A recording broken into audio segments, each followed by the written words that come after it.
栗树森林的松鼠学校。这是福泽由美子的作品，球球馆出版。我们来看栗树森林的松鼠学校。当栗树森林繁花盛开的时候，森林里一间小小的学校即将开学。哇哦！学校里有5位学生，花栗鼠古鲁用双人桌，还搞得乱七八糟。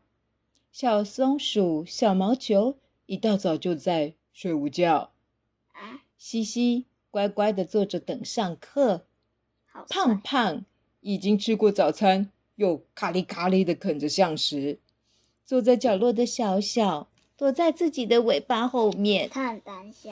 他们能成为好朋友吗？校长先生是森林里最大的一棵栗树。大家好，欢迎你们。今天开始，森林就是你们的教室和老师。大家尽情的玩耍，健康快乐的长大吧。鼹鼠老师、小鸟老师和厨师白柚小姐都微笑着迎接大家。是鸟老师。鼹鼠老师教大家认识植物。今天我们要找种子，你们找得到吗？大家散开，四处寻找。我在想，这个是不是？老师，这个是种子吗？那个是鼠妇哦。鼠妇又称皮球虫或团子虫啦，那是一种虫。他们在学习呀。然后呢，用蜡笔把自己找到的种子画下来。鼠妇在这里。精力旺盛的古鲁画超出本子，涂到桌上了啦。小毛球很会画种子蓬松的绒毛。西西把小种子工整地画在本子的中央。胖胖轻轻咬了一口说：“好好吃哦。”他画葵花籽，然后就忍不住想吃。小小看着心里想：有种子不会怎么样吗？他画的是幼苗。接下来种下种子，再插上写有自己名牌的牌子，会长出什么呢？西西、古鲁、小毛球、小小、胖胖。胖胖的是有咬过的。咬过的葵花籽。下一堂是体育课。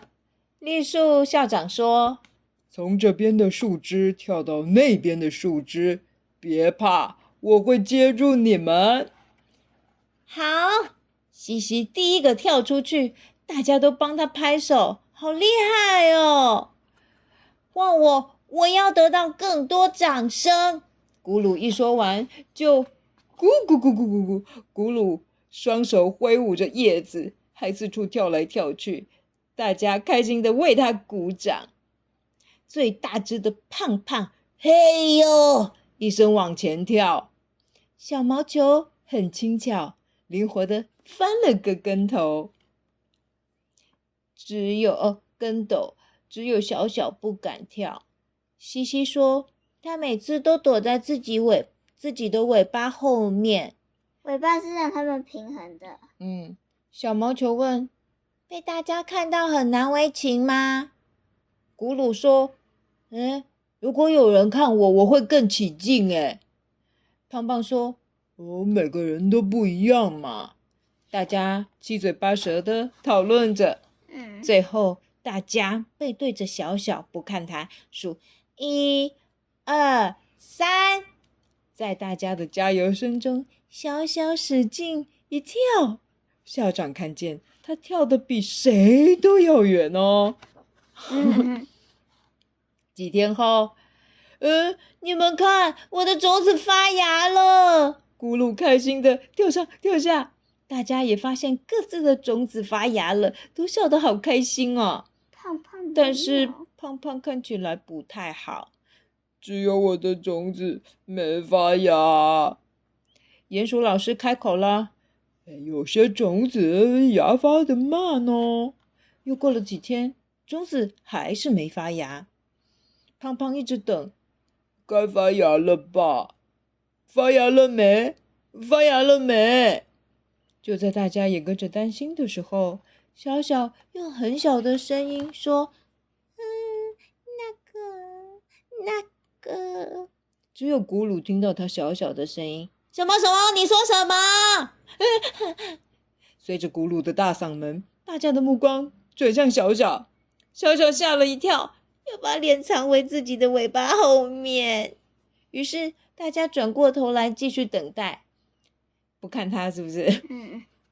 这时候小小说：“那个啊，我看到胖胖咬了一口种子，所以再怎么等种子也不会发芽。”大家都笑了。小毛球说：“我们偷偷帮他种一颗吧。”西西说：“万一被老师发现，会被骂吧。”古鲁说：“我们来变装就不会被发现了啊。”放学后，他们全部打扮成奇奇怪怪的样子集合。小毛球用叶子当面具，挖2个洞。然后西西戴了这个是这个种子壳的帽子。然后古鲁在身上贴满各种羽毛。